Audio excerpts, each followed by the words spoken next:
A few years ago, I was advising a law firm that was very prominent in its industry, about a pretty sizable firm, 30 to 40 lawyers, and I was coaching one of their newish equity partners, and we had talked about every 7 to 10 days, as we do when we're coaching lawyers. And one of the issues that came up was a recent conversation that the partner had with a prospective client of the firm. And the scope of the project, as described to the lawyer, is that the potential client was involved in a dispute involving uh, regulatory compliance, and the potential client, who was an executive at a company, had been sending emails back and forth and engaging in phone calls with the opposing side, trying to resolve this issue, and couldn't, but thought that if a lawyer got involved, the situation might improve, that the other side might be more responsive. And so they were referred to my client, the partner at the law firm, and the lawyer and the potential client had a brief uh, telephone conversation about the matter.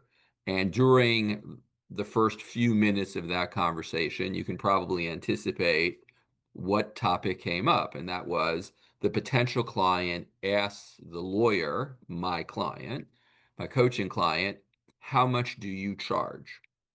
And in response to that, the partner at the law firm, who is a very good lawyer, and at that point was probably 15, 16, 17 years into her career, said three things. One, I charge $810 an hour.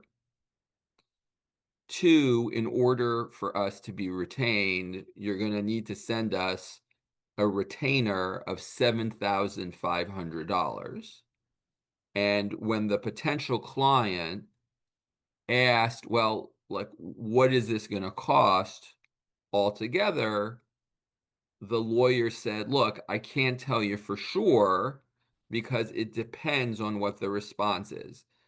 Sometimes this gets resolved very, very quickly, and we don't have to resort to any hearings or any appearances before the regulatory body, but sometimes it can drag on.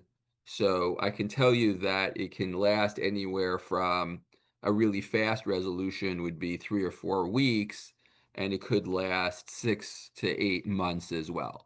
But in terms of how much it costs, it really does vary based on how this unfolds. So those are the three things that the lawyer said to the potential client. And then the conversation ended between them with an understanding that the client was going to respond to an email and indicate if they wanted to move forward. And you could imagine what happened. The client didn't really respond, and that was the topic of conversation in the call that I had with the lawyer. And I want you to keep this example in mind as we go through the process of having a system for both deciding what kind of fee to charge, how much to charge, what's the actual number that you're going to articulate either verbally or in writing, and how you're going to answer the question, how do you charge, and potentially any objections that go along the way. And the reason that I got into this is because, or why this topic is near to dear in my heart, is the following. I kind of fell into this by accident. More than 20 years ago, I was working with the law practice management and technology section of the California State Bar.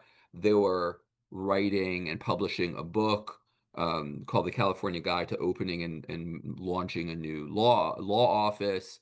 I was the person who wrote the chapter and content about fee setting, and really at that point realized that there was very little out there for lawyers to figure out how to systematically set fees. And I have found in the countless hours over the last 20 or so years where I've written or advised or coached on this topic that even the most diligent lawyers, even the people who are very experienced in running a law office and have had hundreds, if not thousands, of conversations with potential clients, they often don't really have a system for setting fees, communicating fees, and handling objections. And in my experience, and I think in your reality probably, this is one of the most direct things you can do to change your bottom line. This is one of the most direct, impactful ways to change your financial circumstance because you don't have to do any more marketing. You don't have to reach out to any more people. You're literally engaged in the conversation with your potential client. So let's make sure that you're handling this part of the conversation with the same thoroughness and the same systematic approach that many of us as lawyers bring to the practice of law. We don't wing it because we know certain areas of law, we have certain expertise. And in this case, through no fault of your own, this wasn't taught in law school for sure. This isn't generally taught by any other way other than trial and error and observing what people do. And unfortunately, this is an area where trial and error tends not to be very good because there are a lot of lawyers who don't have very good hygiene, if you will, when it comes to setting and quoting your fee. So so let's dive right into it, and let's get into a couple of housekeeping matters first. So one is let's make this as interactive as possible. Don't get me wrong. I love the sound of my voice. I can make this a lecture. I can make this a solo or soliloquy, but or a monologue. I prefer not to. So if you have questions, absolutely put them in the Q&A. I will pause every couple of minutes. I will answer them as quickly and as diligently as I can because I want to make sure all of you get the most out of this presentation and this information. And so don't wait till the end to ask your Q&A. Please do it at any time. So what are we going to cover? We're going to take a very, very, very brief detour into the ethics of fee setting. Why? And the reason is that fee setting implicates legal ethics.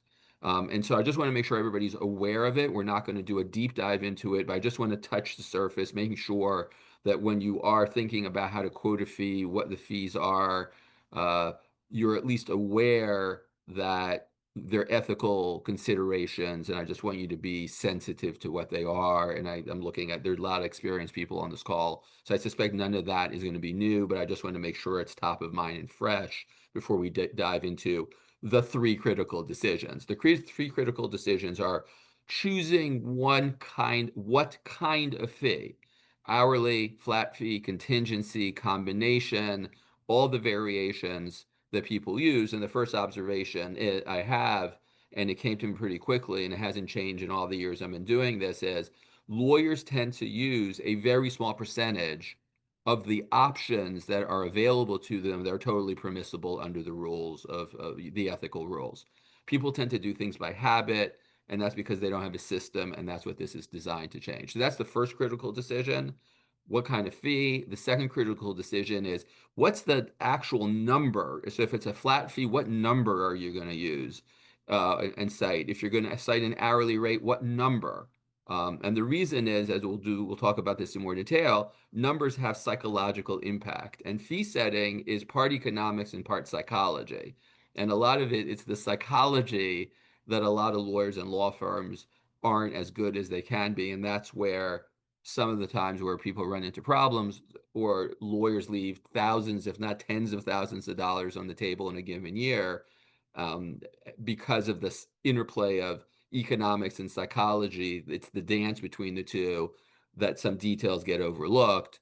And then the third part of it, the third critical decision is how do you communicate your fee and how do you deal with objections? So that's what we're going to talk about: ethics, choosing your fee, determining the number you're going to either write or quote or put in writing, and then how do you communicate it? So with that, let's talk about why are we having this conversation now? We're having this conversation now for a couple of reasons. One is there's been, in all the years I've been doing this, and I've been a lawyer or a consultant for more than 30 years combined, I have never seen such a disparity in the fees and the financial success and the financial results of lawyers in the same practice area, in the same city, at comparable firms. So part of it is there's been an explosion of rates on the top end. So it's one of the things that would have been hard for me to predict 15 or 20 years ago is that you have some large law firms who are being retained by some of the most knowledgeable lawyers in the business. In-house counsel at major corporations are paying $2,700 an hour for lawyers, for partners. They're paying $1,800 for associates. They're paying $1,000 an hour for third-year associates at some of these, national global firms. And so same thing on the flat fee basis. The difference between the divide between the people who are charging tons of money and those who seem to be stuck in the same plateau that they've been in for the last 5 or 10 years is getting bigger and bigger. And so that is why I wanted to talk about it. And another aspect of why now is because this is information I've been sharing with clients for a long time. And I just thought like this is the right time that, especially going into the end of this year, the beginning of a new year, I wanted more people to be aware, more people to think about and have the time to implement changes in their fees and have a better system moving forward. So some of it is an external factor of what's happening in the marketplace, where the difference in fees is getting more and more. That gulf is getting wider and wider. The other is why now, because of the calendar, and just want to make sure that as many people benefit from this information so they have time to implement it as soon as they can, and certainly at the beginning of the next year. So here's something to think about. If you, and this is counterproductive. So one of the things, counterintuitive, I should say, one of the things that's really interesting is that before you get into the details and the psychology and the tactics of how do you respond to questions and objections, there's a mindset I want you to think about. And that is, and it's encapsulated on the quote in front of you. If no one ever complains about your fees, you're almost by definition not charging enough. And the reason I mention it is that even seasoned litigators, people who are hired to be contentious or professionally don't have any problems getting into arguments or disputes and are very comfortable in negotiations on behalf of clients, are surprisingly, at least initially, I was surprised that they are reluctant and to go engage in that awkward conversation, even for a split second, with clients and potential clients. And a lot of lawyers, too many lawyers in my view, have this unspoken ethos in their head. They have this unspoken belief that their goal when talking to a potential client is to have as little disturbance in the force, if you will, to have as little fee resistance as possible, and they're trying to minimize that, and they're therefore trying to answer questions really quickly because the whole topic makes them feel uncomfortable.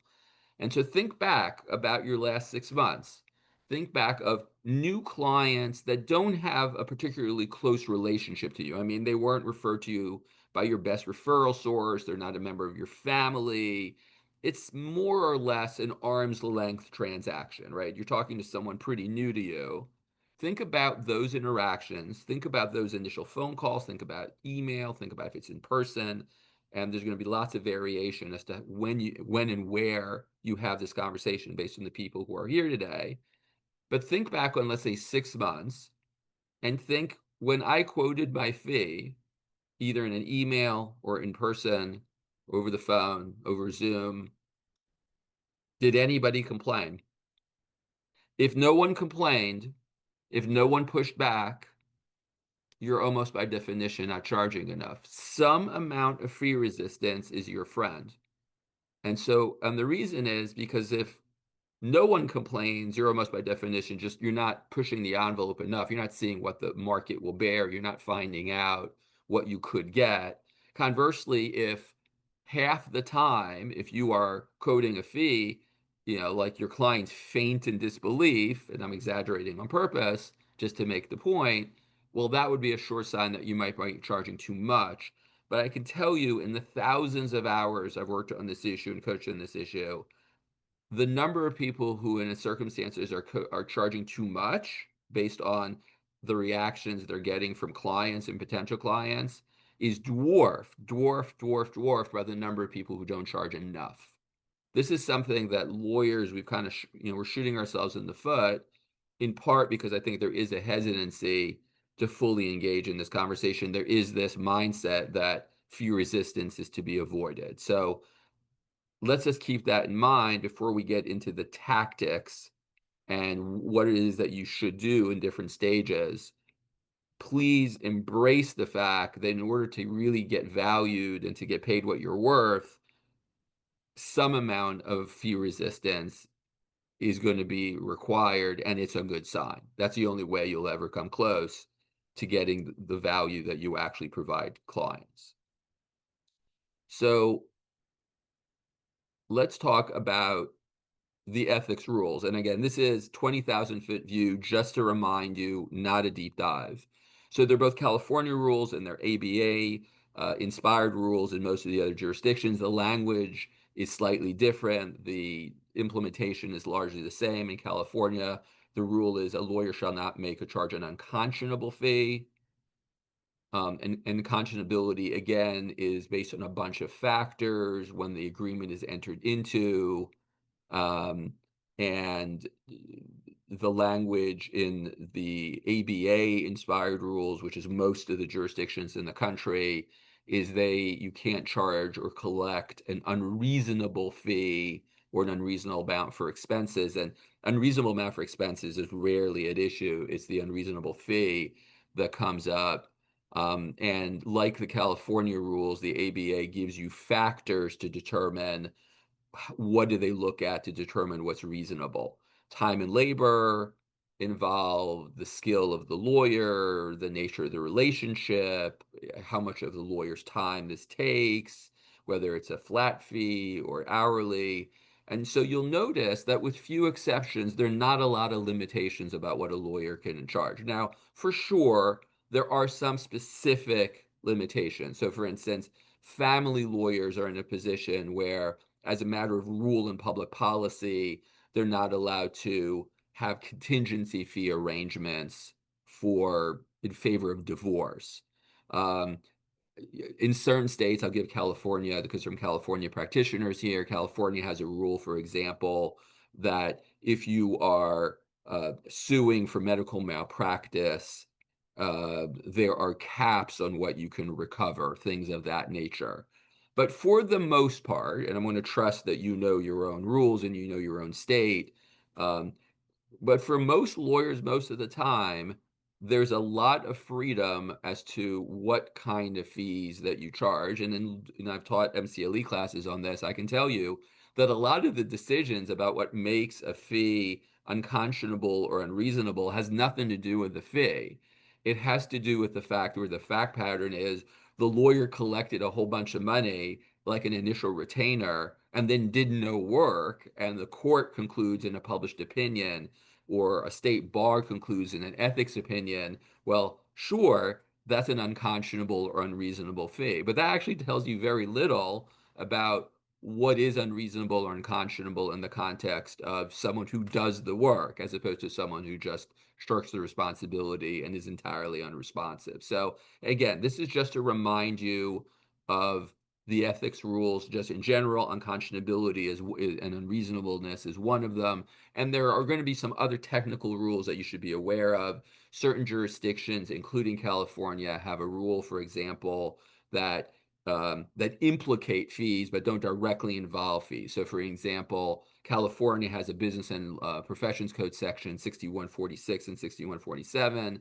One applies to contingency fee arrangements, the other everything else, everything non-contingency fee, that says you have to give the client a duplicate copy of the fee agreement, your engagement letter, and if you don't, then the client has the option of voiding the contract, and therefore that voids your fee agreement, and therefore if you want to recover, you have to go to court and have a quantum merit recovery, right? So that is a provision of the ethics rules that implicates your fees. It kind of nullifies them if you don't follow the rules. And other states have similar rules, although California is probably among the, not probably, is definitely among the stringest in the country about applying that kind of rule. But again, that's not a rule that directly tells you what you can do or you can't do. Remember, you have a lot of options, many more options than most lawyers ever use or ever utilize. So that is sort of just the brief dive on the ethics, and just be aware of what limitations might apply to you. There are family law attorneys obviously here, so just be aware of that and see if there are any limitations that specifically apply to you. But if they're not, for the most part, you're going to have a lot of leeway. So let's go right into the first critical decision, which is, what kind of fee should I charge? And remember that initial example, there was this potential regulatory dispute. The client said, "Hey, I need you to get involved. Could you write me a letter? Could you just contact this person because they're being unresponsive? The other side's not being responsive." And the lawyer says, "I'm going to quote you $810 an hour." So let's use that example as we take that as a deep dive into, how do you figure out among your options which kind of fee do you quote? So let's assume this is a simplified version of the kinds of fees: hourly, flat, contingency, a combination. People ask sometimes, what's a combination? So let's use an employment lawyer as a combination. You might say, some of our work would be, we're going to do state mandated training about sexual harassment prevention training. We have to give you a webinar or some kind of training. We might do pre-litigation work. We might do uh, litigation work. You might do trial work. We might do advisory work. So you can imagine some of that is going to be hourly, some of that might be flat fee, some of it might be combination. So for example, we're going to, in a litigation matter or in a transactional matter, we'll do the pre-litigation for one amount. Then if we get to trial, we're going to charge you a higher amount. We're going to charge you an amount up to a cap. So for example, we're going to charge you up to $200,000 at this hourly rate. And then above that, we're going to charge you a percentage, right? So you can have combinations of permitted fees in the same representation. So the question is, of all the options you have, and I'll take one step forward, you can, in the same representation, have multiple of the same kinds of fees. So for example, you can say, we're going to charge you a at the beginning of a litigation or at the beginning of a transactional negotiation, we're going to charge you this rate.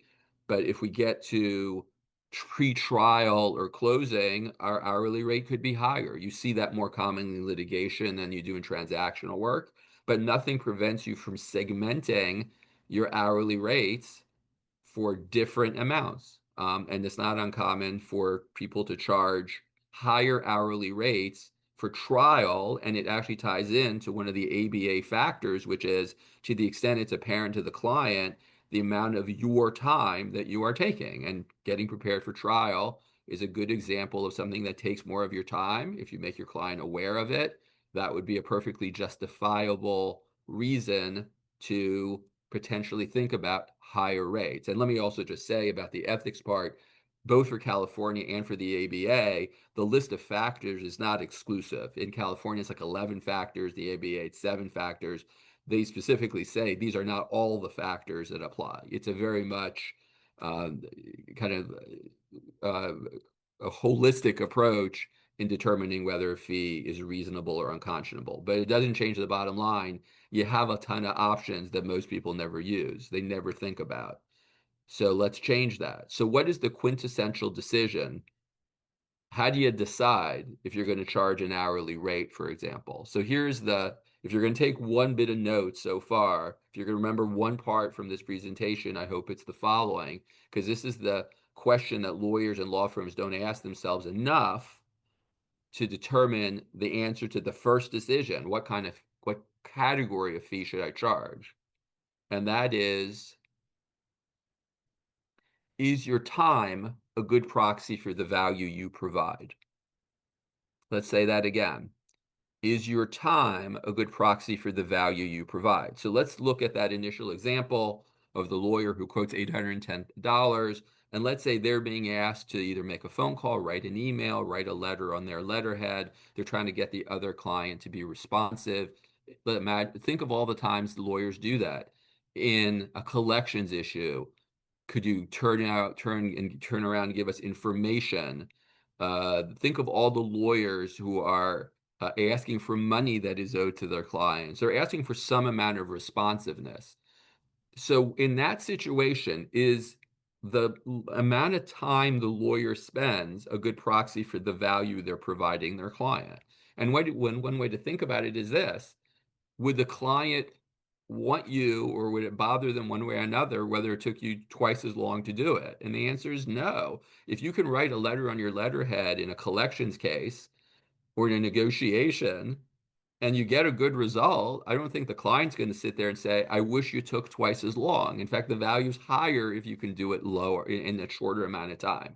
So one one piece of guidance is that when you're providing strategy, the value you provide is increasingly not related to your time. It's related to your expertise and it's related to your experience. And this is a trap that people fall into, because what happens is that when you charge by the hour for work where your value is not related to your time, and as you get more and more and more experienced, you get faster and faster and more efficient. And therefore, you have this really quizzical situation, which is you're providing more and more value and you're getting paid less and less for it. So, and the reason that's happening is because there's a mismatch between the kind of fee the lawyer is charging and where their value to the client comes from. And the world is changing in a direction that more and more things are following this example. Now, to be sure, there are absolutely things where there are absolutely things lawyers do where time is a good value. Negotiations for discovery responses, looking at documents, so an appellate lawyer looking at a trial record or looking through millions of pages of documents. Now, to be sure, technology has sped up that process too, but certain aspects of what lawyers do, the time they spend in preparing for depositions or court, I'm giving litigation examples, there's no question that there are elements of what they do where time is a pretty good proxy for what they do, but there's an increasing amount of areas of what lawyers do where time is not a good proxy for the value we provide. And this is a central question to understand and to think about. And it's something that most lawyers, through no fault of their own, have never really been exposed to. So the example I gave, demand cease or desist letters, negotiation strategy, your time is not where the value comes from. It's your reputation, it's your expertise, it's the 35 years that preceded the 10 minutes that got you to write the email or the letterhead or the phone call that got the result. It's not the 10 minutes. And so one of the things we also want to touch upon, and we'll just do it very briefly because we can literally do a whole seminar just on this, is that AI is speeding up this process. Artificial intelligence is speeding up the process because one of the things that's happening, and I'll explain both the quote. This is a tweet. This was on X, where quoting at the beginning of this year, the CEO of Goldman Sachs, David Solomon, was quoted as saying, "Look, what's happening is AI is speeding up dramatically the process of even the most complicated Securities and Exchange Commission (SEC) filings." This is the document, S1, if for those of you not aware, is the document that is used to take a company public. As you might imagine, historically, it took weeks and weeks. It might take 6 lawyers 3 months to go prepare an S1, all the documents that you would need to take a company public. And today, AI can generate a first draft of it that's not going to be fabulous by any stretch, but it's going to create that first draft quickly. And so AI is kind of on steroids, changing the dynamic and making that discussion between is time a good proxy for your, a good proxy for the value you provide, becoming more and more important, because AI and other factors in technology are speeding up the production phase. And so you're not going to be able to bill by the hour for all of that because you're going to be fewer hours. Now, that means your expertise in strategy and this is what the guy from Goldman Sachs is talking about in this tweet, is referring to. That means this last 5% is still where all the value that lawyers are providing. So he doesn't say it per se, but I'll say it for him or with him in mind and for your benefit. This is where hourly rates become more and more problematic, especially for business clients who are more likely to look at this efficiency. And so, just to give you one additional thought about technology and how it's impacting this, Clio, and I assume most of you or many of you are familiar with Clio, CLIO, which is the company that provides the platform for billing software that a lot of small and medium sized and increasingly large firms are using. They actually have their annual conference not too long ago, several weeks ago, and in conjunction with that, they sent out a report and they sent out a survey. And so the survey isn't entirely scientific because it's not truly random, but it's still really powerful and informative.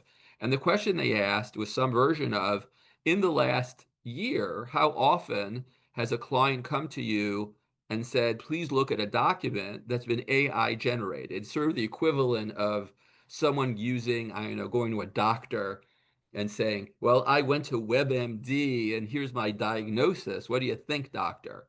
And so the really noticeable result of what's changed even as recently in the last 6 to 12 months is that now a majority, it was 57% of respondents, 57, indicated that they had at least one experience where someone came in with an AI generated document or strategy that they wanted the lawyer to go opine on.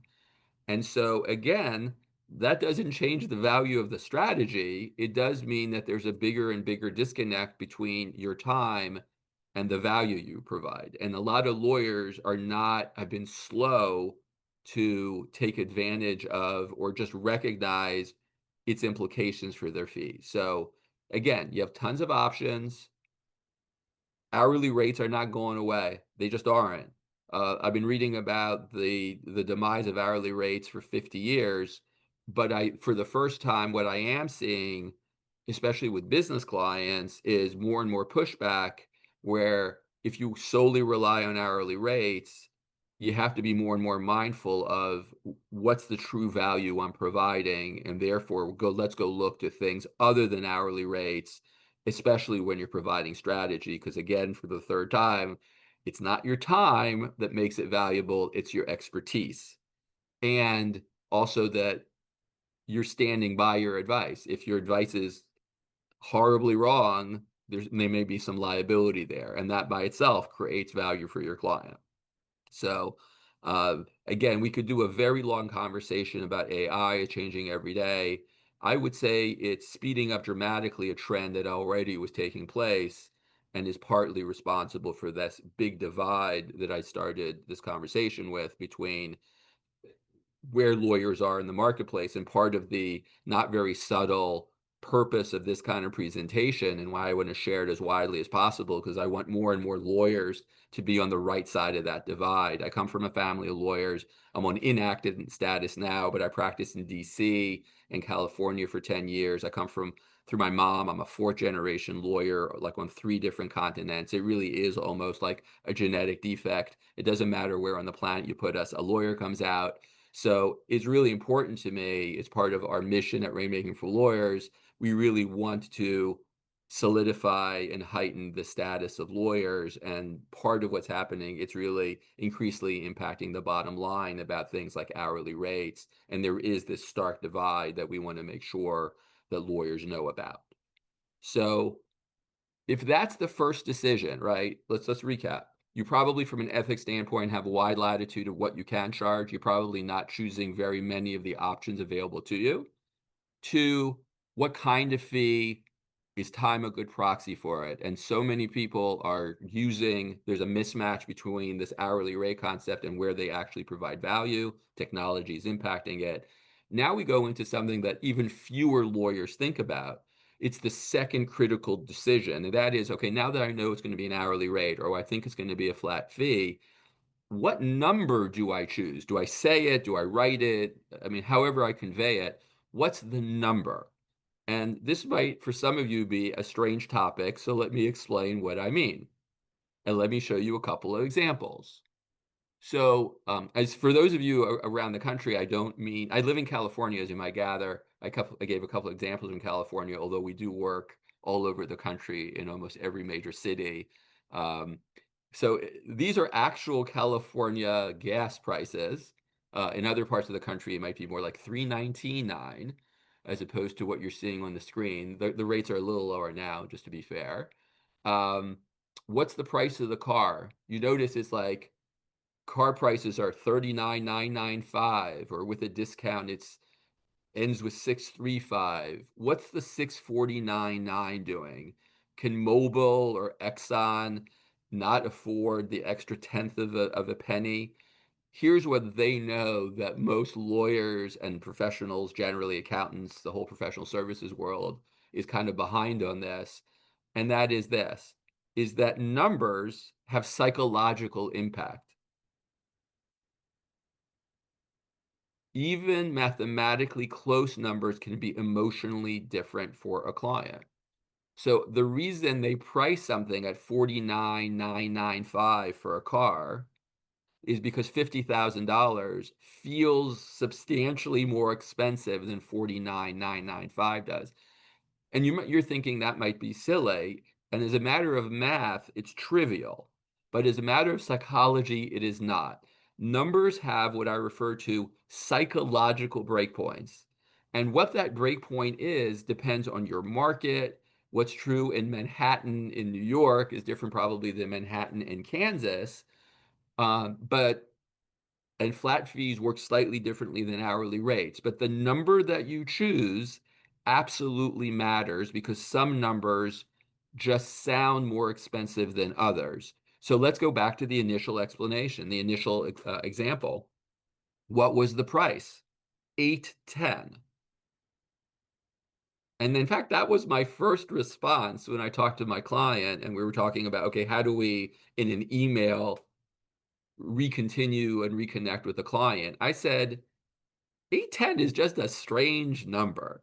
And the reason is it's not a psychological breakpoint. Anybody who's going to pay 810 is going to pay 825, maybe 850, maybe 875, maybe 895. I don't know what the breakpoint is, but 810 is in the middle of nowhere. It's just not a number that has psychological impact. And so you want to choose numbers that have that are sensitive to these psychological breakpoints. And the way this kind of came to me is actually 20 years ago, I was coaching someone and I asked them, this was an immigration lawyer, and I asked them, what do you charge? And they said, I charge 260 an hour. And I blurted out without thinking, like nothing costs 260. And it's true. Now, over the years, I've said this to thousands of lawyers at speeches. And so occasionally I'll get an email where someone will send me something that costs 260 or $26 or $2.60. But it's exceedingly rare for a reason. And that's because, like, okay, $25, $250, okay, depending on the circumstance, I'll buy that. That might be a number that has some psychological impact. It's a breakpoint of being below or above it. But people who are going to pay 26 are going to pay 27 or 27.50. People who pay 260 will pay 275. And for those of you who are doubting the value of this, if you can add $15 an hour to every hour you bill without impacting your ability to collect it, it doesn't make it less likely than the client will pay you. Well, that's tens of thousands of dollars. And if you multiply it through a law firm, that's hundreds of thousands of dollars, if not more.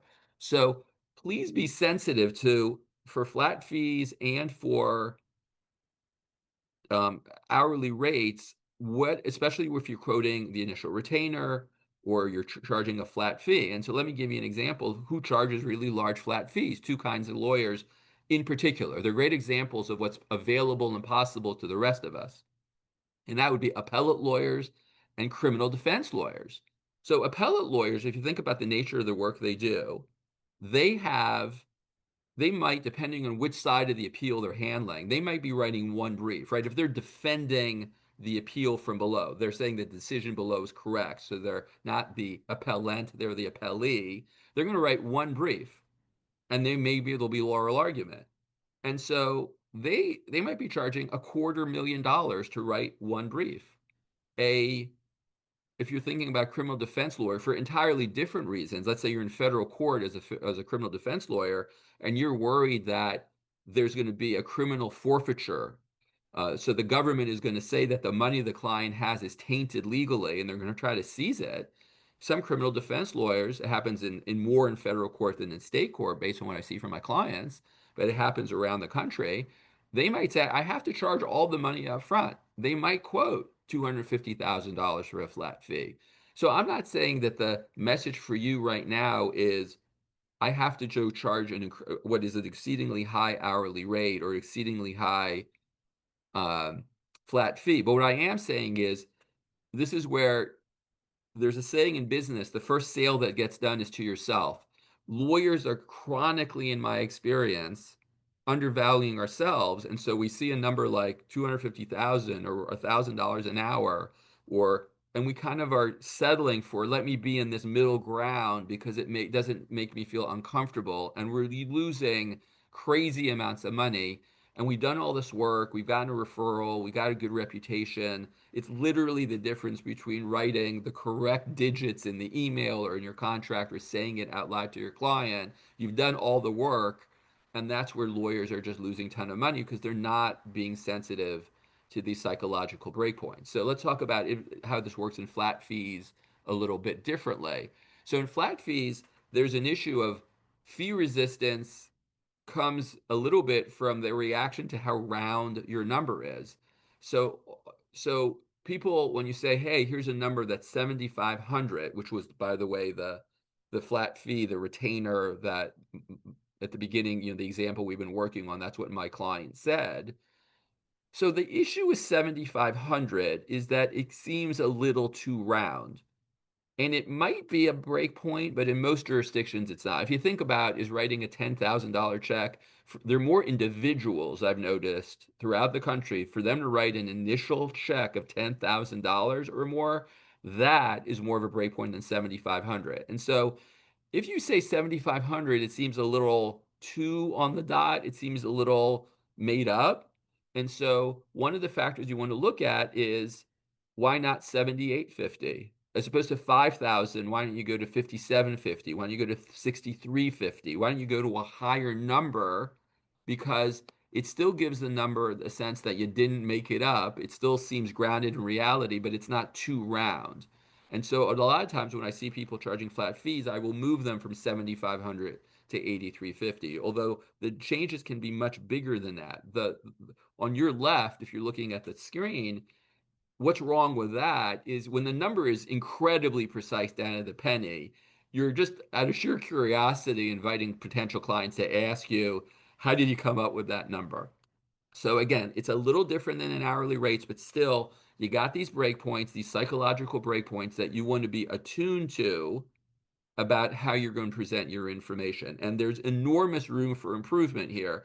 I worked with a client who, over the course of 3 to 5 years, we literally increased their flat fee for estate planning cases. When I started working with them, they were charging $7,500, not more than that, even to people who had very complicated tax issues. And then over the course of 3 to 5 years, in some cases, they're now charging more than 60,000 for equivalent work. Why? It's because of how they handle the next part of the conversation. And that is what they know to do now that they didn't know to do before is how to communicate your fee. This is, I would say, where this becomes a little bit more of an art than a science. This is the area where rehearsal and practice, and we literally will practice with clients. If it's a really important potential client, we will go, we'll rehearse it. What are you going to write in that email? What are you going to say over the phone? Because a lot might be writing on it. So what's the mistake that people make? This is where people get the tactics generally right, sometimes fall short and leave thousands of dollars on the table as a result. And that is this. This goes to the question of how do you respond to the question, what do you charge? And here's some guiding principles. You need context. Context, context, context. Is $2,500 an hour a lot for a lawyer? I don't know. It depends what's at stake. If you are an international tax lawyer with 40 years of experience and your client is worth $400 million dollars and you're saving them tens of millions of dollars of taxes and you're managing their global tax strategy, $2,500 an hour does not necessarily seem like an awful lot, right? That's the problem with answering the question too soon. If you say whatever it is, 810, 2,500, our retainer 7,500, you are then relying on the client to use their mostly uninformed judgment to think, is this expensive or not? And that's what makes lawyers a commodity. And here's what I mean by commodity. A commodity, as just economists define it, is a good where there's no difference in quality, and therefore the purchaser decides to buy it based on the cheapest price. Honey, I went to the hardware store. We needed a bag of nails, and I got the cheapest bag of nails, a commodity. And the significant other says, great, or whatever it is, right? Not a problem because there's no context. If having higher quality nails is the difference between a building construction project failing or not, then that would be a foolish way to buy nails. So it's incumbent upon us to make sure that the client talks about and is aware of what is at stake. It has to be, it could be financially, it could be reputationally, what is it they're trying to achieve. You need to give the potential client something to compare your price to. And ideally, you want them to talk about what's at stake before you mention a price. Because otherwise, any price you say might be expensive, might not be expensive. And the more ignorant your client is, the worse decision you're making. I'm not trying to get you to manipulate the client. I'm actually trying to get clients not to make stupid decisions because they make ignorant decisions about the true value that the lawyer can provide them. So always provide context.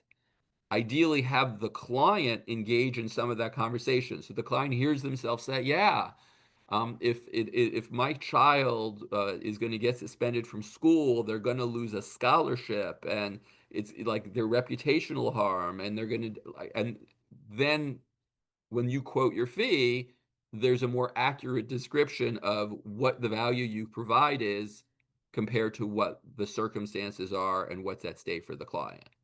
So don't quote a naked number. Before anything, how much do you charge? Don't generally at the beginning, especially if you don't know someone, you haven't had prior experience with them. This applies with full force to new potential clients. Don't quote what I refer to as a naked number. Don't just say 810 or 2,700 or 27,500 for a flat fee. Get context first. It makes all the difference in the world. So some of you are thinking, great, some of you are thinking, but Gideon, you don't know my client. My clients are difficult because they're fee sensitive, or I'm competing with someone and they always mention that client to me first. And so I feel pressure. So let's talk about how do you respond to objections. By the way, let me say this is not a real image. This is an image that my team created with artificial intelligence. There is no store window, as far as I know, that says brain surgery 60% off with coupon. But I'm trying to make a point. The point I'm making is this is how you deal with someone who's really fee sensitive. If at the very first thing they are telling you is, what does it cost? I suggest step one, tell them we charge in several ways, which is a true statement. Sometimes flat fee, sometimes hourly. I will, by the time you have to make a decision, you'll know exactly in writing what it will be. I'll tell you down to the penny what it will cost. And that's a true statement. In almost every jurisdiction, you're going to put it in your engagement letter. You're going to tell them down to the penny what it will cost. And if they continue to persist and say, no, no, no, I have to know right now, what are they doing? One is, are they likely to be a good client? And the answer is no, they are not. They are not only a red flag, they are taking the factory that makes and produces and manufactures the red flags, and setting that factory on fire because they're signaling to you, I don't care about your value. All that matters to me is cost. So I will say to them some version of this, or I've instructed my clients more accurately to say some version of this. Say, let me get this straight. So your oldest son has a college scholarship. They got suspended from school. You think they're going to be expelled. You want me to intervene. I have lots of experience. I know the people in the school board. I can't promise you a result, but this is something we do all the time. So are you looking for are you literally trying to do this in the cheapest possible way? And you really explain to them, here's what is at stake. And if they say yes, they're probably a terrible client for you because you have said, and you're positioning yourself, I am not a commodity. You are not a bag of nails. This would be the equivalent of someone saying and going home, and different than the bag of nails example would be, honey, I know our loved one, our daughter needs brain surgery, and I got the cheapest brain surgeon in town with a coupon. And I hope that the significant other, the spouse in that situation goes, are you an idiot? Have you lost your mind? Because that would be a crazy way to go find a brain surgeon when the result really matters. And it's incumbent upon us to ask are you looking for the cheapest possible option after you have set the tone after you've created the context. It's upon us. You need a shared understanding, and it's going to depend. What's the value in litigation? What's at stake monetarily? What are you worried about? Are you worried that your Aunt Sally is going to take over the business or that your child needs a special needs trust? What is at stake here? Where is it's not the document you're creating. It's not the 2 minutes or the 2 hours you spend. It's what's the impact on these people's lives. And what lawyers are doing is that lawyers are doing life-changing work and then charging for it like it is a bag of nails that we'll give away for a discount. In a business transaction, what's the value to your firm? Is this part of your growth plans? Are you trying to merge? Why are you doing it? Let me help you do that. If they're trying to do a 2 million transaction to get into a new market and that market is a centerpiece of their growth strategy, and then you say, hey, this is what we charge, you give context. You want that shared understanding, and ideally, you want the client to hear themselves say it out loud. That is, in my view, once you know what kind of fee to charge and what number to charge, then this is the part that makes it the most effective is knowing how to have this communication. And so one way to think about it is you're not set on a particular number. You might say at the beginning of the conversation, based on what I know, this seems like a flat fee because time is not a great value for the money. We're going to charge 8,750, 8,750. But then as you listen to the client, that number will go up and down. Is it a last minute thing? Are they unsophisticated? Are they going to be really difficult? Is the what's at stake potentially really high? Are there circumstances that make this require unusual sophistication, right? You're going to go listen to them, but it's going to be based on the context. It's not like no matter what, we charge the same thing, and no matter what, we change by the hour. That is increasingly a road that's not going to be very helpful for lawyers. So those are the three steps. So before I do the advanced the success, so let me just answer some questions, and I'll talk briefly in the 5 minutes or so. Let me look at some questions. Um,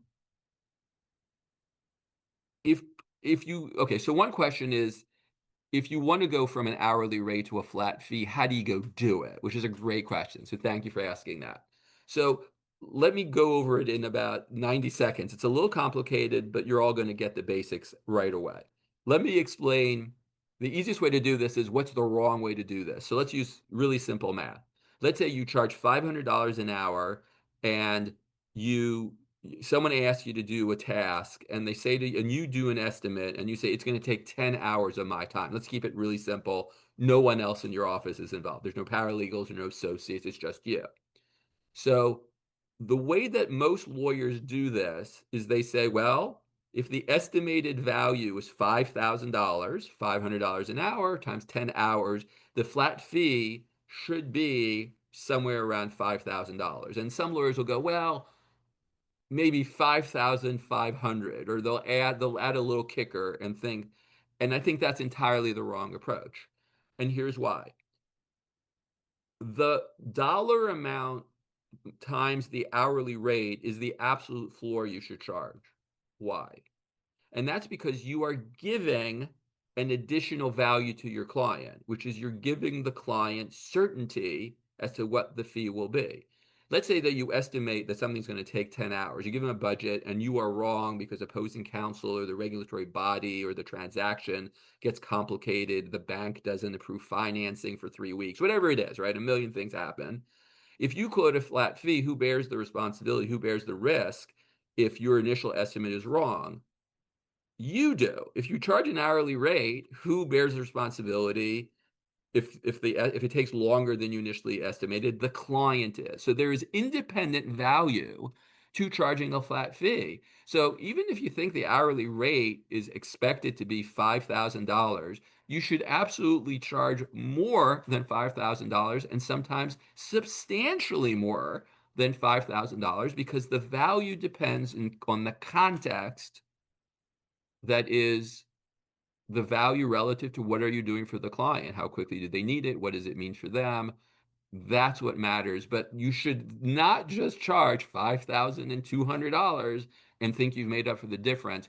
You are now bearing the risk of going over, and that by itself, the certainty, especially when you're dealing with business clients, that certainty is worth a ton. So please don't just multiply hourly rate times number of hours and add a few $100s and think that's the way to do a flat fee. It's not. The number should be substantially higher than that. Um, so let's take one other question here. Um, and that is, what happens if people they're not responding? I'm sending out fee agreements, and people are responding, or they say I can't afford it. So let me just say this. The number one, in our experience, and this is from hundreds and hundreds of conversations, the number one reason that people object to your fee is cash flow. So don't initially reduce the amount. You'd say, okay, it's going to be 8,750, and they go, ooh, that's really expensive. Don't therefore go, well, we'll make it 6,200. Ask them, well, would it be helpful if you could, like, if you paid most of it now and the remainder in 2 weeks or 3 weeks or a month, would that help? And the reason is a lot of people are living paycheck to paycheck, or even businesses, their cash flow is tight. There's a long conversation about how to get all the details of that, but that's the initial response I give almost always to my clients. Don't reduce the amount when you get that objection. Assume that it's cash flow. Find out if the reason is they can afford 8750. It's just they can't afford it all at once. So let me conclude this by sharing, and I'd be happy to stick around for questions. Let me just, bear with me for 30 seconds to wrap this up, if you will. What happened with that initial example, the lawyer who charged 810 for the regulatory issue? We wrote an email and said, upon further review, hey, it looks like your situation is, and we might be able to go take care of this really quickly. But we don't know how much. So what we want to do is we're just going to charge you a flat rate. And what the flat rate is going to be, until it's clear whether litigation or some other more formal dispute is going to arise, we're going to charge you $47.50 for how long, however long, to represent you in that. And if it turns out litigation is necessary, great. And if it turns out that if we take this in 3 hours of our time, I think so it was, we wrote either 2 or 3 hours of our time, if we do it really, really quickly, you'll have 2 additional hours that you can just use anytime in the next 6 months to go contact me. So we kind of made it almost like a subscription model. You get what you want. It's a flat fee, but we're reducing the risk. And in this case, the reason we did that is because, one, the hourly rate, both the 810 didn't make sense, and also it wasn't something a flat fee should have been charged for. An hourly rate should have been charged for. It was a flat fee. And the other is, the lawyer's interest was to begin a dialogue with this entity, and so we wanted that first opportunity to do good work, show them what we can do, and that's what ended up happening. So we were able, in an email and a follow-up conversation, to change that 810 hourly, we don't know what this cost, to 47.50, we'll make it a flat fee, and that was the basis in which that relationship moved forward, and I'm happy to say that relationship has grown since. So, with that, as I said, I'm delighted to stick around and answer any questions that you may have, but I'm very appreciative of all your time. We are again at the top of the hour. So let me say this. So let's formally close the meeting right now. Thank you so much for going to how to right size your legal fees.